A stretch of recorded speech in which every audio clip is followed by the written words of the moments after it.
Arbitre pour la Ligue de Champagne-Ardenne toute l'année, Johan Adam savait que cette saison, il aurait une chance d'arbitrer dans l'un des plus grands tournois au monde, Roland-Garros. Après avoir posé sa candidature, Johan a appris, courant mars, qu'il serait l'un des 280 juges de ligne de la Porte d'Auteuil. Je ne veux pas dire que je m'y attendais, mais compte tenu de ma feuille d'activité, je me disais que j'avais des chances. Voilà.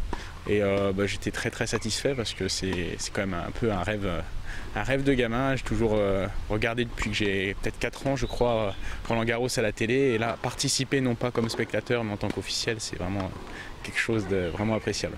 Un aboutissement donc pour cet hautbois de 30 ans qui, tout au long de la saison, aura tout fait pour perfectionner son arbitrage. Il a même côtoyé les professionnels lors du tournoi de Langres, ce qui lui a permis notamment d'acquérir de l'expérience, mais aussi d'évacuer un peu son stress. On a une certaine expérience qui nous permet d'arriver au moins avec des certitudes par rapport à notre niveau.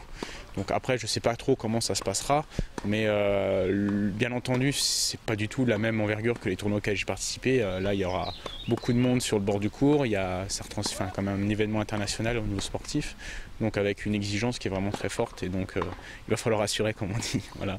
À la fin des semaines de qualification le 24 mai prochain, Johan, qui sera auparavant supervisé et jugé par d'autres arbitres, il saura s'il est retenu pour le tournoi final.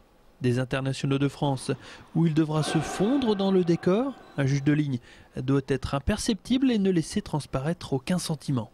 Difficile pour Johan, qui va peut-être côtoyer certaines de ses idoles. Normalement, j'ai pas trop le droit d'entrer sur ce terrain-là.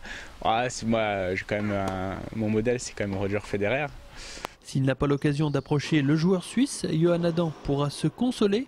En cas de recalage, l'Aubois pourra toujours arbitrer dans le tournoi des légendes ou à Roland-Garros Junior qui se déroule en parallèle.